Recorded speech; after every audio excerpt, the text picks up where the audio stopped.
on the Stacks channel. Got a new video. Hey everyone, this is Peter at Music is a Journey. That was Kyle at StacksChannel. He has a new video out. Well, it was actually out several days ago now. In his video, he is presenting the Duolingo challenge. He wants us to show songs that include 2 languages, and he gave some examples from his collection. I'm very much interested in hearing other languages, so obviously I am a native English speaker, having grown up in the English-speaking part of Canada. My parents were immigrants from Denmark, so at a young age I heard Danish a lot. I even spoke it as my first words, really, and I can still muddle my way through. My last visit to Denmark when I was 28, I was there for 2 weeks and I managed to get by fairly well without having to use English too much. Also, growing up in Canada, I had to study French, and I was exposed to French a lot either on television. I can still remember from Sesame Street, "Ouvrez la fenêtre, fermez la porte," and reading the back of cereal boxes, because somehow whenever the cereal box was put on the table, it was always the French side that was facing me. I don't know how it worked out that way. But yeah, I had to study French, so I have had, obviously some exposure to French. I do not speak it very well at all. I'm very poor at listening to it, but I can read French so-so. I actually do have a copy of Le Petit Prince in French, which I stopped reading halfway through. But anyway, also I live in Japan, as probably a lot of you out there know, and day to day I have to get by in Japanese. More deeper conversation is difficult for me, but the usual routine of the day, I have no problem. There's a lot of stuff I have to organize or figure out as a homeowner on my own in Japanese, so I do make the effort. And just in the past, I studied Chinese a little bit about 22, 23 years ago, because I was making a second trip to China. I was going by myself and I didn't know anybody there. So after the first trip, I thought having some Chinese background would be really helpful. So I did study for my trip to China, and I did manage to get by, somehow navigating through some situations where I had to just simply speak as best as I could and understand as best as I could, but later on meeting people who spoke English, which helped out a lot. And also I made a trip to Patagonia, oh gosh, when was that now? 20 years ago. Wow, has it been 20 years already? And in some places I had to try to use Spanish, which I've had no education in whatsoever, so I just did my best to muddle my way through in a couple of situations. Mostly it was just purchasing stuff or greeting people. But there was a case in Patagonia where I was supposed to be picked up by a bus from the park and drive back to the border to Argentina, and then go back to my hostel in Argentina, and then depart from there the next morning by plane.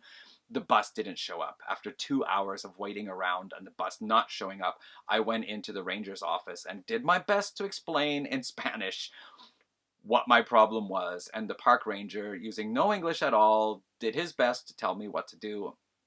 And in the end, it was that I had to buy a ticket to get on another bus and get back to the border. Yeah, so I've had experience with different languages, so I'm very much interested in not learning languages, but picking up on little bits and pieces here and there. So just in the last video I posted, I was talking about this album here. This is In Cauda Venenum, Opeth's 2019 album. And as I said in that video, the album was released both in Swedish and in English.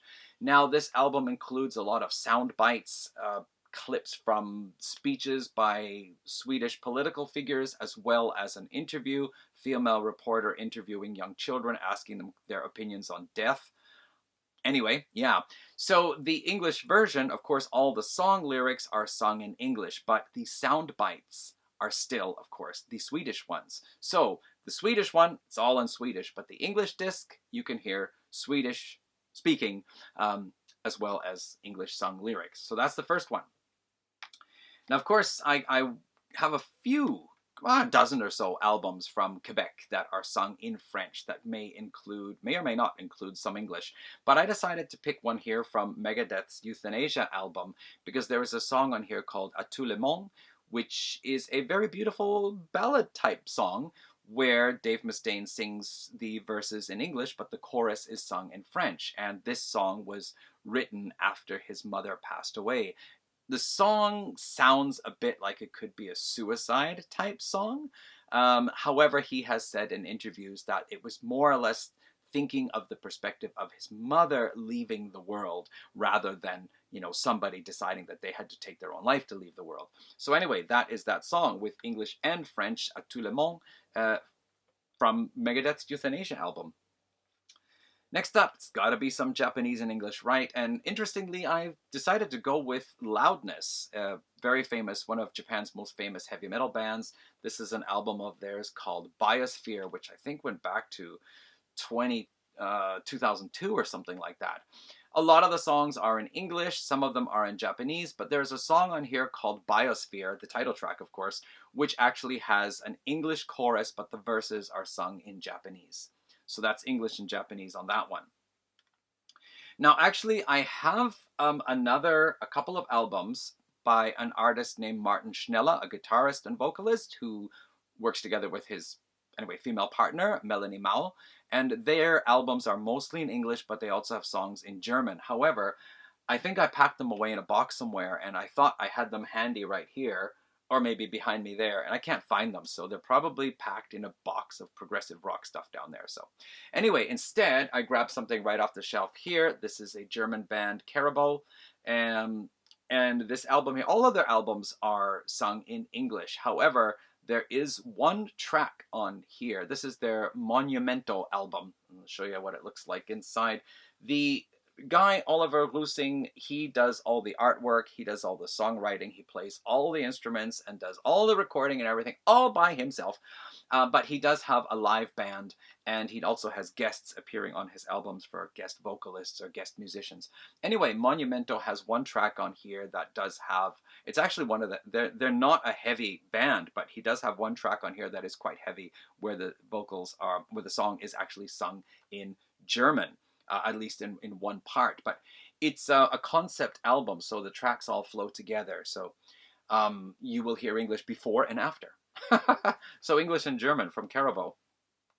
Now this one here, it is not a Duolingo song. This is an album called Land of Blue Echoes by Marco Ragni, an Italian, like a folk, acoustic, psychedelic rock, progressive rock artist. And this is an album of his from, I think, 2016. He has about like 8 guests on here.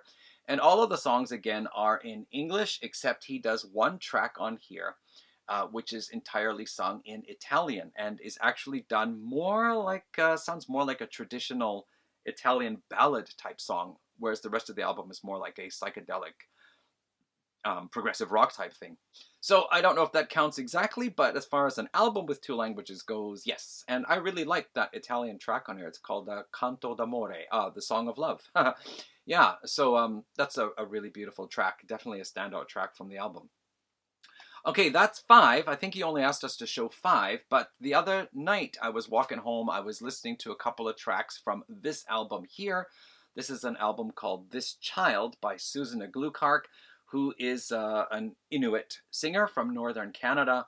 This album of hers came out somewhere around 96 or so, somewhere around that time. This was her debut album.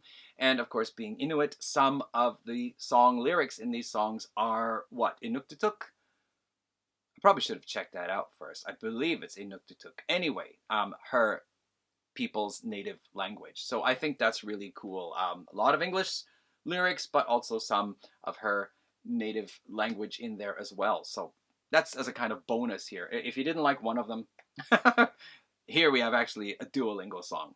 Okay, and so that's it. That is my contribution to Kyle over at Stacks. Anybody else want to jump on it? Go right ahead. Once again, link to his video below. Thank you for watching. See you in a special video coming up on March 8th. See you then. Bye.